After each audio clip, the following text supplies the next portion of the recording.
And welcome to another episode of NeverImage Radio Podcast. I'm Chris Dinardo. It's Pat Bruno.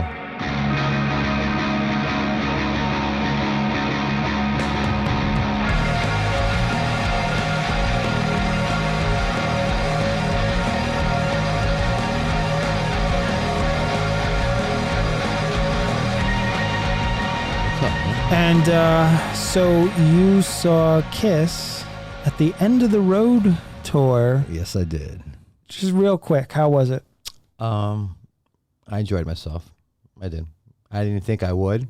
I'm not taking it serious. It was just a night out, good time, watching the, this shit blow up and listen to some classics. And, it is what it was, dude. And I'm not going to rank it or anything like that. It seemed like people were enjoying it. So it was just a night out, and I spent my whatever money I spent on the tickets, and that was it. Never doing that again. The $1 million question. Yeah. Did Paul Stanley lip sync? Yeah, of course he did. That's a shame. Yeah. The guy who has one of the greatest rock and roll voices of all time. He can't do it no more. What are you gonna do? Then you got to get off the stage. He is. You got to get off the That's why they stage. call it the end of the road. It's embarrassing, dude. I don't think so, dude. You don't think that you just paid $250? Yeah, but where's it embarrassing? They're selling out almost every other show. That's not the point. You're paying. Yeah. Okay. Listen, $250 to hear Paul Stanley lip sync. it's just a show, a good time. If people don't want to go, they don't have to go. Dude. And that's what I'm saying. To me, it's not embarrassing. And what's embarrassing? The guy's lip sync. Okay, so what? We're at a point. We're at a point now where rock and roll is live lip synced. I know, but the guy has a problem. He can't sing. He's not. We're talking about Paul Then Stanley, one of the greatest front. Off the stage. He is. No, he's charging you $250 to lip sync. Well, listen, dude. Whatever it is, if it's embarrassing to you, it's embarrassing to you. To me, it's not embarrassing. Okay, so let's change it to a guitar player. So you think every guitar player should just play, just go right. like this, You're and 100% then right. But you don't have to go. That's the thing. I'm just if we don't. If I knew my favorite guitar player was faking it, I probably wouldn't go. Okay, so what I'm saying is, are we at the point now where every concert can be lip synced and people can charge? Well, I think it's already been done with a lot of pop artists. Correct. Yes, But are we yeah. at the point now with rock and roll and hard rock and metal where it we're... could happen. I mean, if you have these older guys who can't sing and they still want, if it worked for Kiss, why not work for me? I can see that happening. I mean, I don't agree with it. I really don't. I mean, I think the guy has a voice problem compared to the guy maybe, just wants to prolong his career a little longer. I don't know, but like I said, dude, it is what it is, dude. I mean, it seems like it was just a rock show, dude. It's people having a good time. And, I wish he could sing. I really could. You know what I'm saying? They should put on the ticket that it's not 100% live. Yeah. And if we go down this road where we're okaying that... Right. It is. It's wrong in a way. I totally agree with you. Now, okay, if you say, hey, listen, I can't sing anymore, but I'm going to lip sync and we're going to have a big party and we're going to blow shit up, come enjoy that. Yeah. But don't be giving me that. And I don't care if they do this every tour. Don't be giving me this is the best we've ever done. I agree. Because that pisses me off. I mean, listen, you think it's wrong, it's right. I don't think it's right. It's 100% wrong. But, they're not forcing it. They're not tying people's, locking them up and bringing them to shows and making them sit in seats. I mean, people are paying fucking $2,000 a meet and greet, for fuck's sake. But I understand that. I mean, they're not diehard Kiss fans? No, I understand that. I understand that they could go out there and just play, and just walk out on stage and people. Exactly. I know. I get it. But you're not supposed to abuse that. See, when I was watching the show, of course, I know lip sync and all, but it didn't bother me. It did not, what's the word? It didn't really affect what I was watching. And it's kind of weird in a way. You know what I'm saying? When I went there, it wasn't in the back of my mind that he was lip syncing. I was like 2 feet away from him when he flew over and he did the 2 songs. I wasn't looking for it. Just listening to the music. That's all it really was. And that's the problem. Yeah, it wasn't in my head like, oh my God, he's lip syncing. I just sat there and watched the performance. I would have a huge problem with that. Hey, listen, I'm not going for reasons other than him. Sure. Okay, I mean, so like the whole lineup and whatever, the set list, the lineup, the people in it. But if Ace is there, right, and Paul Stanley's still lip syncing, right, I'm not going. Yeah, but they're done. They can't go no more, dude. This is pretty much it for them, dude. And plus, everybody knows, I mean, if this is the last goodbye and people are going, and well, we don't care that he's lip singing. And here's my point. And they're going. Here's my point about Kiss. Just to see them one last time. I mean, it was just a good time. People clapping. Who cares? You see bombs, blood, and you listen to the classic. That's all it is. And it's a shame because I love the band. I'm always going to love the band. I love what they represented in my past. Right. I stick up for the music. Sure. I stick up for the music, I think, more than the guys in the fucking band stick up for the music. I agree. And, for me, it's always going to have a special spot in my life and a huge influence on how I sound and what I do musically. Two types of fans. Some people take it more serious than the other one. I mean, I've seen diehard Kiss fans that night with the wife and the 2 kids. Listen, like I said, nobody's twisting nobody's arm to go. If you want to go, like I said, I don't take it serious. I know my real Kiss. You know what I'm saying? That's what it is. If those 2 kids are going to have a good time with their father, and his father, he showed the kids all the songs over the years, and who cares he's lip syncing or fucking whatever he's doing? For them, it's a great time. The kids, like, fucking 20 years from now, they're not going to fucking talk about lip syncing. They don't even know who fucking Paul Stanley is. They're just having a good time. I'm just saying. It'd be like, they're not going to talk, it was Gene, or it was Ace, it was Peter, or was it Eric, or Singer. They don't know nothing. Kiss is called Kiss. When people talk Kiss, they don't even say names. They might know Gene Simmons, but that's about it. So it is what it is, man. I don't take it serious, man. If, like I said, if they want to bash them, I hear people bashing them all the time. I think people can still have a good time for the last show. And, the guy can't sing. They can't go up there and just, listen, there's too much money on the table right now with these guys are made. They never made money like this before. And if you could check out the history, the stats, whatever the fuck you want to talk about, they not even came close to this money they're making now, dude. Mm-hmm. They were still charging fucking, like, top dollar was like $50 in 96, $100. You got a good friggin' front row or something. And today it's like, I'm just saying that if that money's on the table, those guys are going to take it. You know how Kiss is, dude. I mean, I paid $370, $400, whatever it was, to go see the Misfits with Danzig. And, he sounded great. Right. And you enjoyed yourself. And when he got winded, right, all he had to do was this. Right. And the whole crowd just sang everything. And he didn't have to sing. So he didn't even need a tape machine. I didn't even have to fucking right. Actually, Paul should do that. That would be great. It would. That would be great. I'm just saying, Gene is probably counting on money like it's, I want to do this for another 5 years. Now listen, and that's fucked up too, because believe it or not, if you go with the first leg of the tour, successful. Second leg might fall off a little bit. Why don't you just fucking bow out? That's it. You did the first leg. It was a success for you guys. Just bow out. Now you do a second leg, and then you're going to go to Europe again. Then you're going to come back. It's like, dude, just bow out. Because before you know it, it's going to be like 10 people in the audience. Because they're already kind of... No, I'm saying they're kind of dying out now already for a second leg. Nobody's going to go see them again. Everybody paid their money to go see them again. Well, you were in Newark. The place was sold out, right? I won't say sold out, but I would estimate maybe 10,000 people were there, I guess. 10,000? Did they have anything blacked out? Any sections? It wasn't blacked out. Just up in the top, they probably had scattered seats. When I saw the Misfits in Newark, and I'm going to use it, Paul Stanley, you couldn't get another person in there with a shoehorn. Right. Well, you're probably right. But Misfits was just like when Kids were united. I mean, it's something special for them right now. But wait till they come back around again. The Misfits are smart. They're not doing a tour. Yeah. They're doing one-offs every 2 or 3 years in the arena. They're not putting out an album. Danzig's not going in the studio with the Misfits. No. It's all old songs. Right. But when you don't play a concert for that long of a time, since 1983, it builds up. And they're not doing any new Misfit shit. Right. It's all from it's all Danzig, 77 to 83, the best of the Misfits. Right. So, and you're getting everything. Right. You're getting every possible Misfits song you can get. Oh, 2 minutes a song. I'm sure you can fill. Oh my God, that was so great. It was so awesome. So, they do it. Their short songs are short. Some are for like a minute and a half. I don't know. I'm just asking you. Yeah. So how many songs can fit in a set list? Going that rate. They did like 45 songs. It was great. No, I'm just saying because I'm sure they're not doing drum solos or guitar solos. No, like that. Just like straight 1, 2, 3, 4, right in, right? Yeah. But it was cool because behind on the screens, you had that weird 70s whacked out imagery for a lot of their songs. Right. And the visuals of the songs came to life, like Who Killed Marilyn, She, that was an amazing experience. I definitely put that up there with the Kiss experience when I saw them when they reunited. And here's the thing about that Kiss show. Were you there at the Garden? Of course. All right. I was there, and I believe the fourth song on that set was Do You Love Me?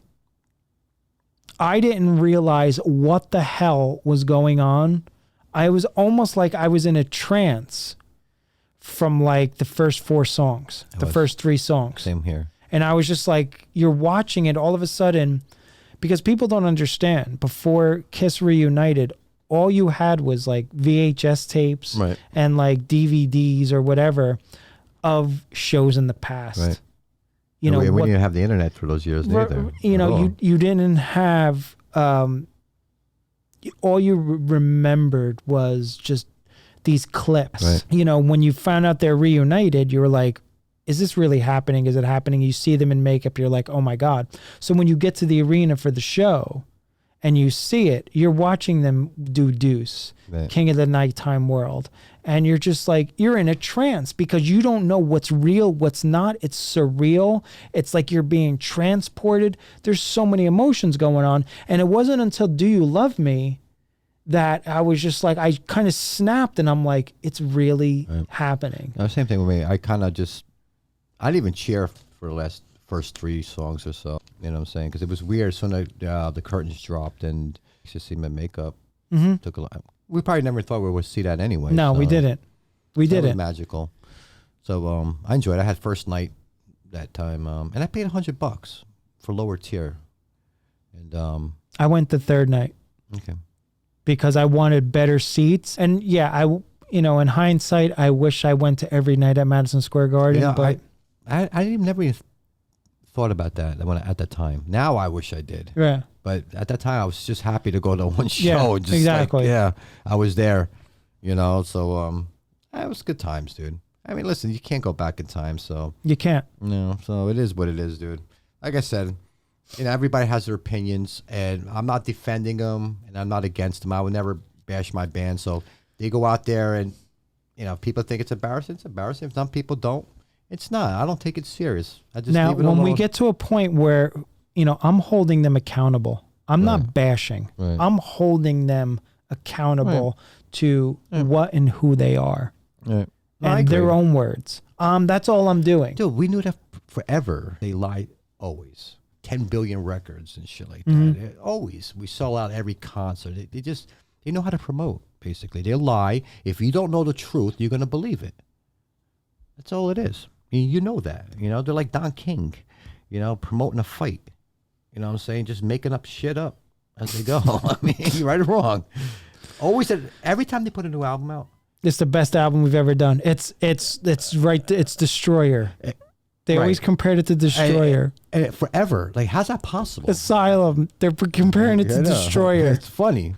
I don't know if they're lying. I think they're just pumping it up, And they learned that from, what's his name was like that? The record company guy. What's his name? Neil Bogart? Yeah, he knew how to. Or a coin. Well, probably both of them. They both knew how to make the band bigger than they really were. Oh, well, there's an art to that. I'm not knocking that. There's an art to that. Why not? Right. There's an art to promotion. There's an art to getting people to buy into a spectacle. Well, they just took that formula. That's an and art. They kind of still use it. But there's a difference between that and being a bullshit artist. Right. Dude, they've been doing the cruise. How long have they been doing the cruise now for? Which is pretty cool. It is, but it's 9 years. Why do you think they're doing it?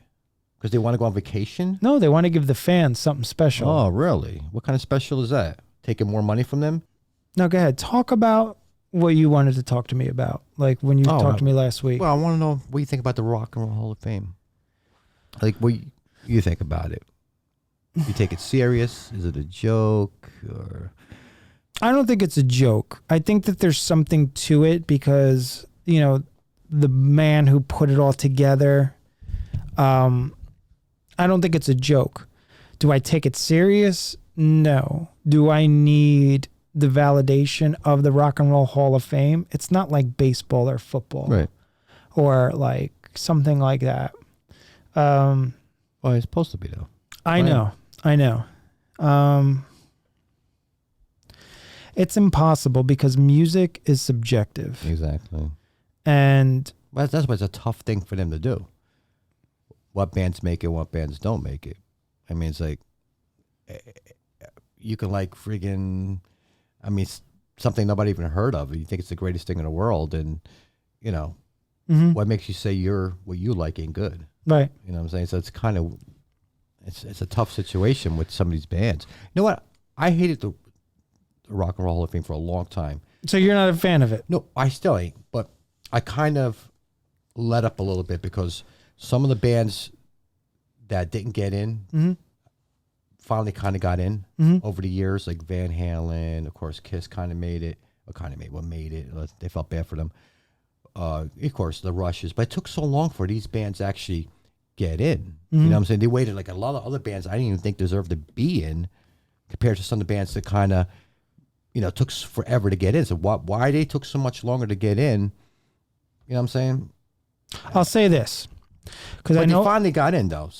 You asked me this 10 years ago, I'll be like, it was a complete joke. You know what I'm saying? Because why some of these bands not in? Now they're finally kind of getting in, some of these bands that, you know, didn't get, like Deep Purple. I mean, how long does it take for Deep Purple to get in there? Just by the 3 notes or 4 notes of... Are they in? I think they are in now, ain't they? I don't know. I don't keep up on it. Well, me neither. But I'm just saying, I think Deep Purple's in it now. But I think it took them like 50 years to get in. It's like, why took you so long to get in? Here's one thing I don't have a problem with. A lot of people get upset when they put in like soul acts or doo-wop or hip-hop or something like that. It's all music. Right. It's all music. Rock and roll is not just right. It's everything. Metal. It's not just like, you know, guitar and scream and sing. I'm with you 100%. It's not just that. Rock and roll is the counterculture movement of change, and however that vehicle is used. I don't give a shit if they call it rap. I don't care if they call it, you know, whatever. It doesn't matter to me. So I think everybody should be in there. I never watch the Rock and Roll Hall of Fame. Very rarely. When Public Enemy was on, I was on. Why is that? I don't know. And I enjoyed it. Yeah. And you know me, I really don't care about rap. All right. But that era of rap, I guess, you know, back in the Run DMC days and Public Enemy, it was part of my kind of era a little bit, I guess. I enjoyed it. And I did, and I thought they did deserve to go in there. They did. Well, without a doubt. Yeah. You know what I'm saying? But that's cool. You know, they put a band in there, like a lot of people, you know, they don't should be in there. Just a quick point before we start. At the show, Paul did bash him out a little bit of Rock and Roll Hall of Fame. He said something I can't remember exactly. He said, and see, that's what I mean about this guy. Yeah, he had to throw a cheap shot in for no reason. He bashes everyone. Right. Okay, no, you're right, 100%. Because he's got the gall to call people out, right. And this dude is up there. Right. He threw a cheap shot in. I mean, just I had to throw that in there real quick. I mean, it's like, I don't know why. I can't remember exactly what he said, but then the crowd starts booing. And anyway, all right, Guns N' Roses. Do they belong in there? Of course. As fast as they got in? Wait, okay. So Guns N' Roses, you asked. As fast as they got in? I compared to other bands. I mean, what they actually do, besides a few albums, and of course, Appetite. I'm not knocking them. I think Guns N' Roses is a great band. I look at 2 bands that deserve to get in based on one album. I probably know one of them. Guns N' Roses is one. Right. Nirvana is the other. Wow. Okay, Nirvana deserves to be in. But they are in. Yeah, I know. But to me, I look at Guns N' Roses the same way as look at Nirvana. Because of one album? Well, you have to throw AC/DC in there, too. No, I'm not talking. No, I'm not talking AC/DC body of work. Right. But if they had that one album like they did it, if they had a short body of work, you have to put, Back in Black alone. Yeah, no, you could take a lot of bands and take their greatest album and do that. But Guns N' Roses, Appetite for Destruction, and Nirvana, Nevermind, changed everything. It changed everything. Those albums, Appetite for Destruction and Nevermind, put people out of work. Changed things. Right. Where people got fired because they couldn't do what those 2 bands did on those 2 albums. Right. It changed everything. I agree. There was no need for certain A&R people. Right. Other bands that were about to get the push got thrown out to the street. Sure. You know, because when they saw the way Guns N' Roses performed live, if you remember that old Ritz concert that was on MTV, it made every other band that was out look like a bunch of posers. And they were. Frauds. They were. Okay. All the bands at that time. No. Get it. And, you know, all these bands that in these videos for the past like 5 years were trying to look like badasses. Yeah. When you saw Guns N' Roses on stage, they were badasses. Right. And everybody else was like Poserville. You couldn't look at them anymore. And then when Nirvana came out, all of a sudden, it got back to just raw songwriting. Yeah. Where people tried so hard in these A&R meetings and these production meetings. Okay, if we go to the chorus here, and then we put a major here, and if you sing here, and then in the video, at this point, come out and walk and turn, and then we're going to get the crowd shot, and the slow motion's going to go. You remember all the videos look the same, all the songs sound Everything the same. was. With Nirvana, you had a guy who really couldn't sing.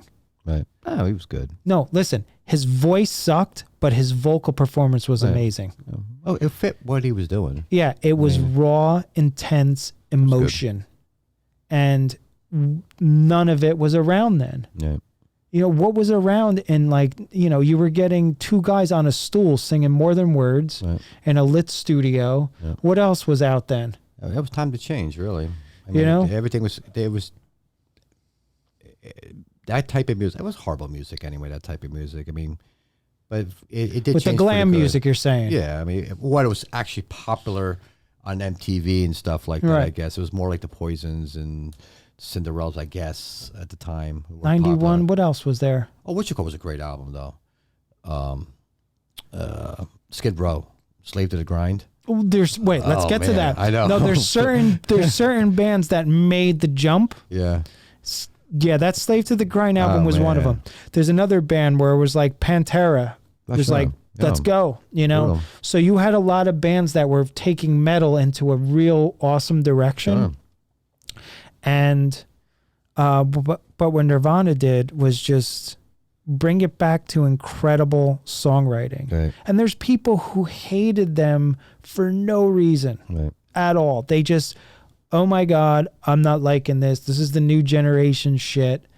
And they talk themselves into hating a Pearl Jam. They talk themselves into hating Nirvana and Alice in Chains and all these and bands that didn't even sound alike all of a sudden were grouped together. Sure. The grunge sound. You do it in every era. And that was horrible. So, well, you know what you do? Because when we talk music, you kind of have to use that.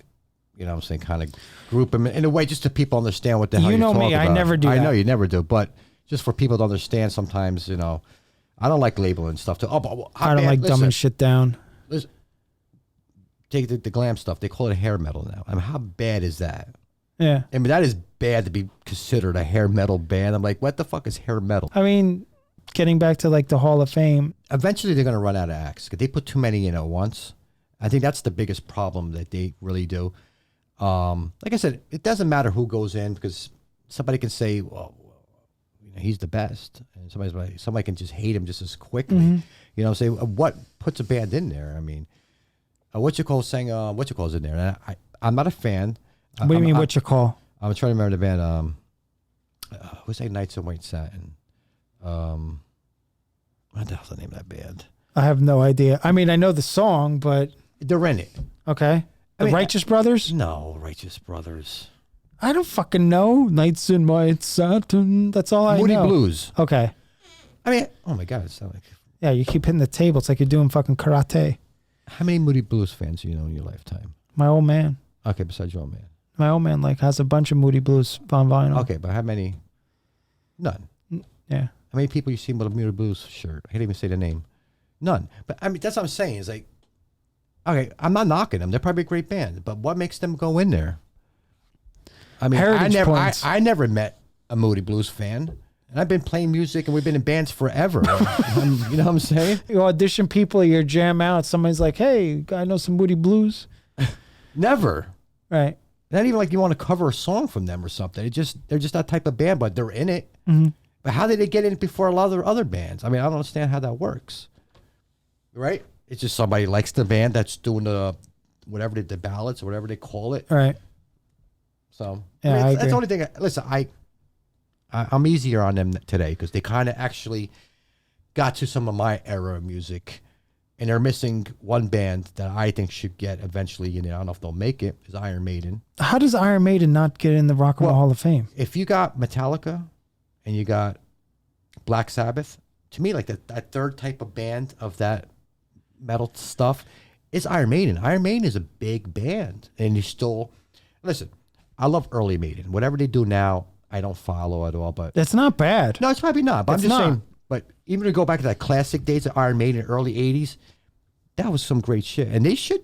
I think they will make it. Eventually. They have to. And Judas Priest, too. Is Judas Priest You think in? so? No, they're not in. I don't think they'll make it, Judas Priest. No? You think they're? See, you have to draw the line somewhere. A Judas Priest, I don't think can, really get in. I don't know. I'll listen. I won't be surprised if he do. I'm just saying, if you put them in, then you're going to open the gates up for everybody.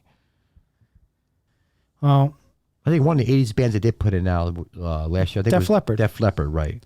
And listen, they have some great classic albums in the early days. I'm not going to say no. I think- but if you open the gates up for all these bands, then everybody's got to go in. Then yeah, I think Pyromania is one of the best rock albums ever made. yeah, And I love High and Dry too. Yeah. But Pyromania was like, what a great album. it is. Oh, you see on MTV, they had all those videos from that one album, dude. It was just like Rock of Ages, Photograph, Foolin'. Foolin' was great. Oh my God, I love that album. And then when you got it, the fillers on that album are great. Yeah. I got to listen to that album again. It's been a long time. since You know spun what? that. When I went back and revisited it, what bothered me most, I guess because now being in bands and producing, I cannot get that snare drum out of my head. It just sounds so bad. Yeah. The snare drum. Well, you're 'Cause the one it's a who drum pointed machine. Out, yeah, you're the one who pointed out to me that was a drum machine. Yeah, and I just can't not hear it now. Why do you think they went that way with it? Kiss did it too with Hot in the Shade. Yeah. Well, they said that because that was called production cost. I mean, that's I heard. I mean, it was cheaper to just plug in a drum oh machine. my God. No, it wasn't a drum machine. It was electric drums, I believe. I don't think it was an actual drum machine. I think he played No, electric are you kidding me? kit.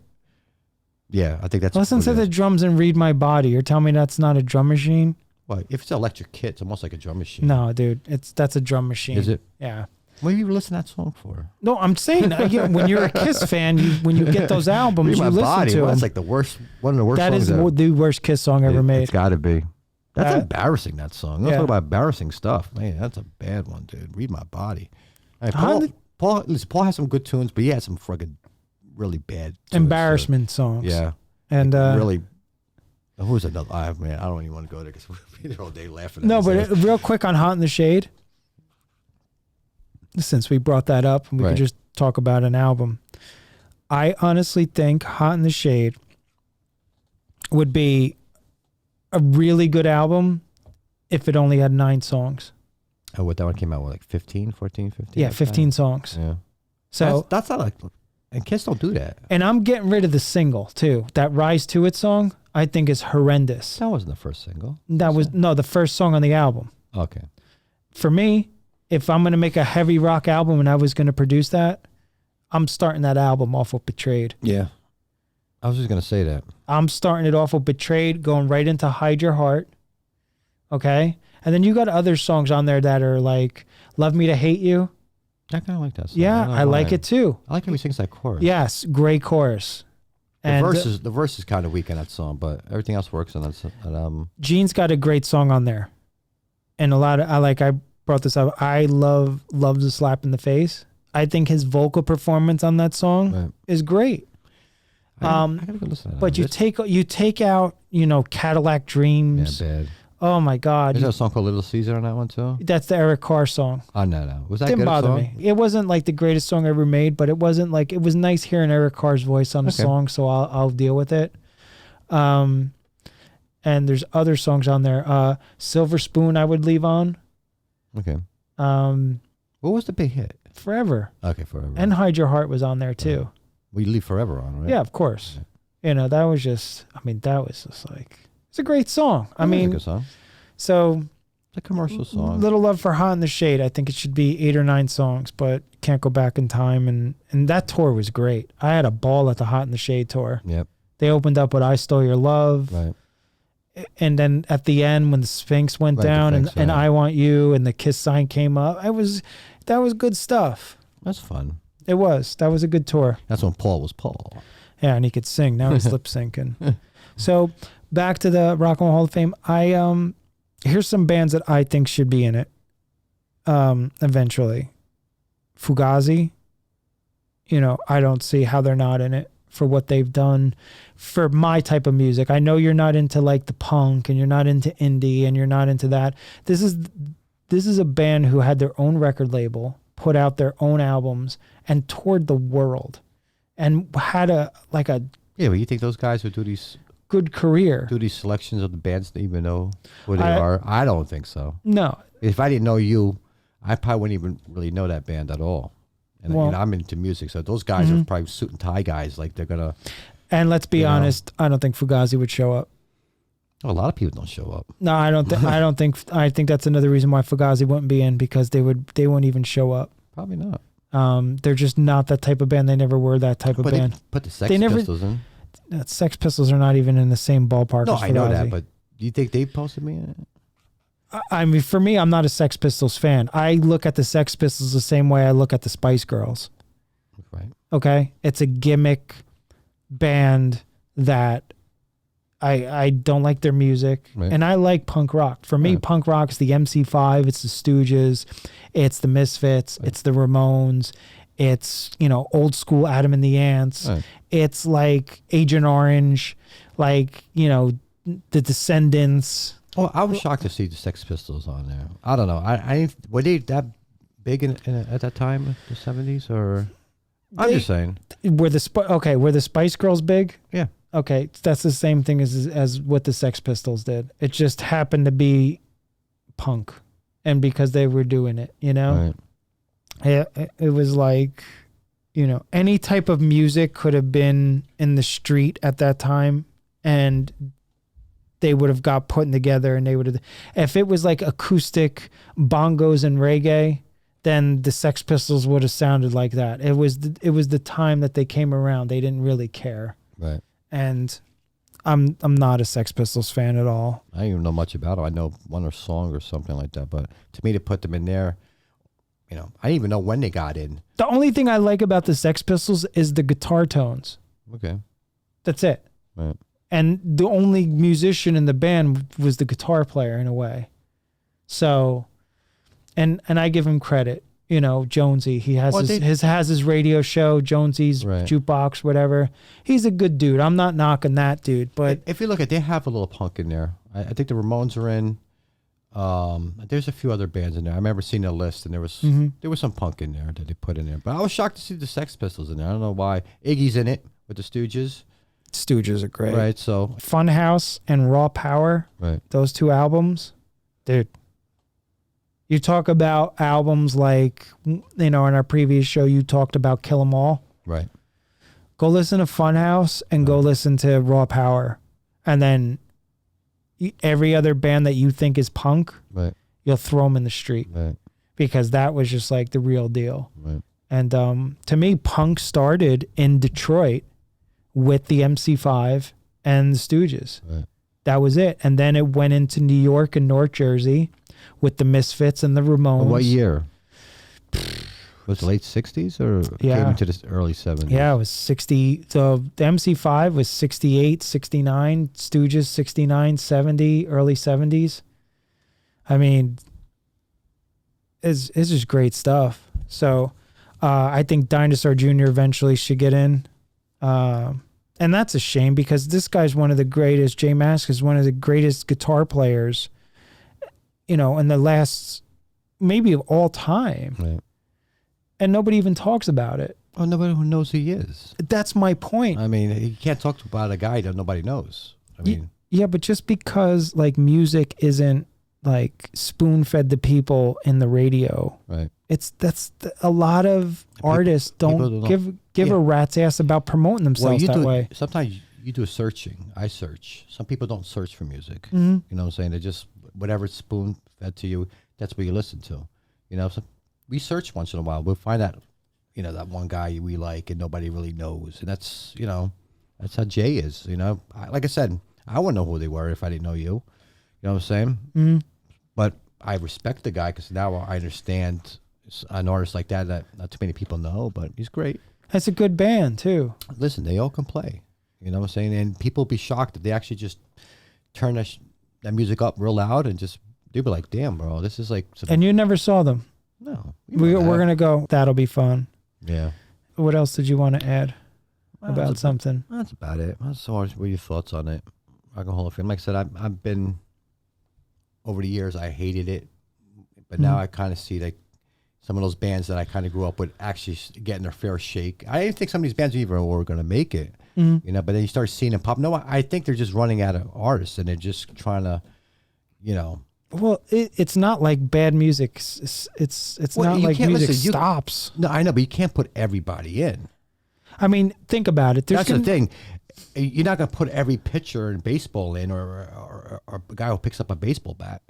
Right. You know what I'm saying? What do you think about the bands of the 2000s that go in? Do you put in a Blink 182? Yeah, that's the thing. And I'm not going to say no, because if you did that to other generations, you have to be fair and do that to the other generation. So Blink will probably make it, and whatever else, Bush or whatever. Ugh. I'm just saying. I'm just throwing names out. I mean, I don't think so. I mean, well, you put Blink in, then what the hell? I'm not a Blink 182 fan. I mean, you threw the name out there. No, I'm just saying, like, what are the... That's what I'm saying. You have to start putting these acts in. Do you put Incubus in? I mean, I like them. I think they had some good stuff. Do you put Korn in? Do you put, you know... like, you know my answer to that is going to be no to all those bands. Right. But, I mean, I'm not saying they stink or they're horrible, and I like some stuff from them. Do you put Marilyn Manson in? No. Like, who are we putting in? Yeah, I know. And people are like, what are you talking about? You know, say, oh, they got your band in there. Why not this band? And eventually, all these bands are got to go in. You're going to run out of artists. You're not going to have a show. I think they kind of, I don't know how many people they put in. They put like 5, 6 bands at one time, right? 7 bands at one time. You know what I'm saying? And they have like, I guess that's what it is. I don't know. I think everybody's got to get in eventually. I mean... to me, as long as Rush is in, I don't care. Everybody else, like, to me, when Rush gets in, to me, Rush is the greatest music group ever put together, musician-wise.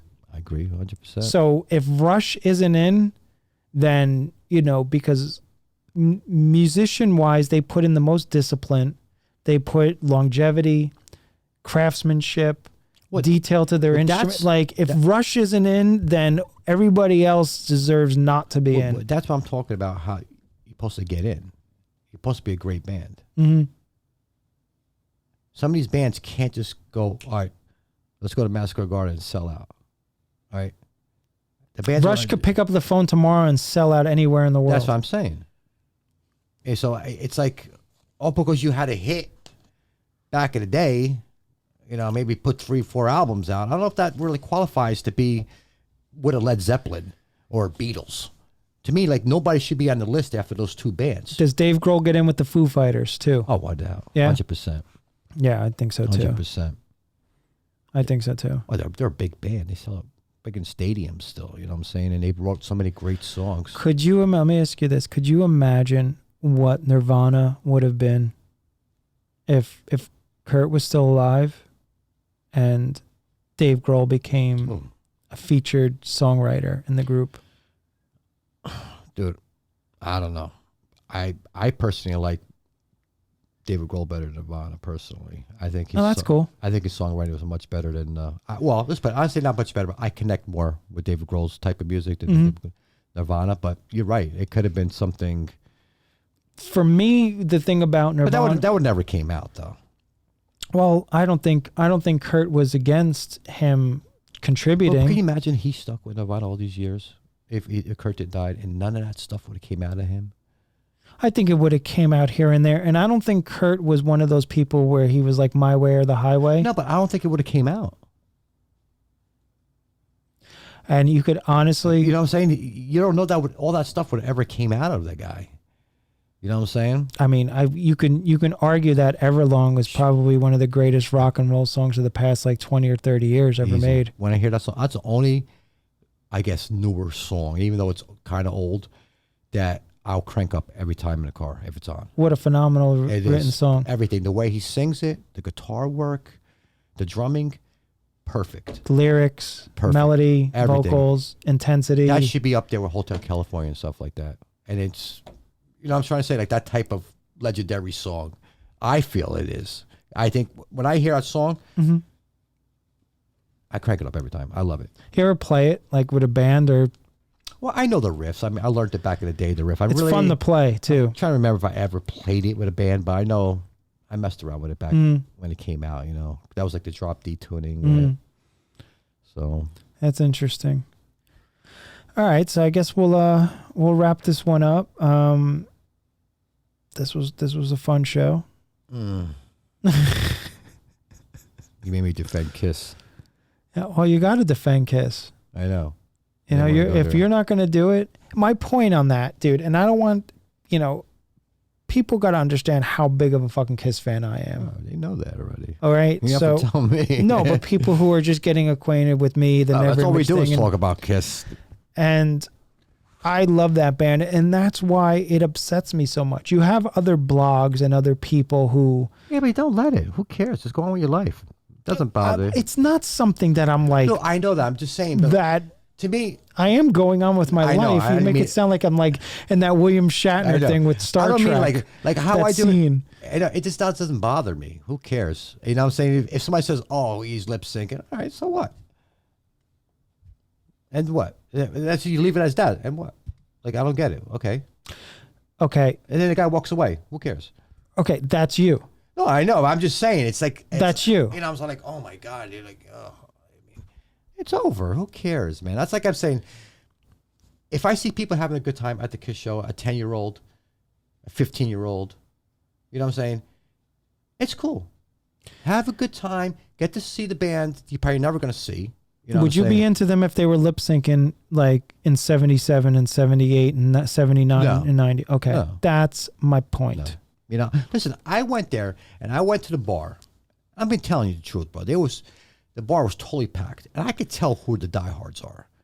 I mean, you guys with special shirts from Creatures, button-up shirts. A regular person don't buy shirts like that. Right. I could tell these people are diehards. They're just going to have a good time. That's their band, and that's it. I mean, I don't think they're going to go home and just say, man, he's lip syncing. If they cared that much, they wouldn't go. But it was packed with real Kiss fans. I'm not talking about that fucking Joe, that just wants to go there for the night. But that's my point. Like, Kiss knows that. Right. And they're taking money from you. They don't care. Right. It's like that But it's always been like that, though. We know that. Even though it's more because of that. It's their last hurrah, dude. They want to cash in and get out. That's it. I'm glad that the last time I saw Kiss on stage was Ace, Peter, Paul, and Gene. And I watched it, and I enjoyed it, and I knew I was never going to see it again. Yeah. And that was the last time I saw Kiss on stage, and I'm more than happy about that now. Yeah. And I'm a huge Ace fan. I don't even want Ace to go back. Yeah. Because I don't want to see Ace on stage. I'm not going to pay $200, $300 to see Ace on stage again when they're just going to give him New York Groove, and we're going to get the same shit. Yeah, you're not going to see that again, dude. And there might be one-off thing, but... especially the money they're going to charge for the one-off. Oh. Forget about it. I mean, people paying to go see this fucking half of lineup and fucking lip sync. Can you imagine a one-off reunion or something? Dude, they're probably charging $10,000 a seat. Yeah, and so for me, it's all set list. It's all music. And I know hearing a Kiss fan talk about music, it's always been about the tunes for me. I love the makeup, of course, and I love the art side of Kiss, because even Kiss doesn't see the art side of what they do, but it was highly influential on me as a player, and I love the music. I love the albums. I love what it was. It stopped being about that a long time ago. Same thing with me. Like I said, I don't take it serious. Those 20 years or so they played without Ace and Peter, I never took it serious. I mean, you can honestly say that after Love Gun, it was over. No. No, I'm not saying it was over musically or whatever, but I think officially Kiss. No, listen, check this out. 79. Check this out. You know, because you had Alive 2, which is great and I love. Right. Fake, because you had Bob Kulick. Everything was fake. Okay, but that's what I mean. The whole album's recorded in a studio. But they started figuring out how to fake out the fans. Well, back then, it was harder to even know. No, but this is my point. I said after Love Gun, that's when they just put more energy into faking out the fans, because you go from Kiss to Love Gun, it's all of them except for Dynasty. Peter Chris didn't even play on Dynasty. That's what I mean. Nobody knew that. So after Love Gun, right? It started getting, how do we protect the fraud? Sure. And that's what it was. You know, you had Anton Fig. And then The Elder came out. Is Eric Carr on The Elder?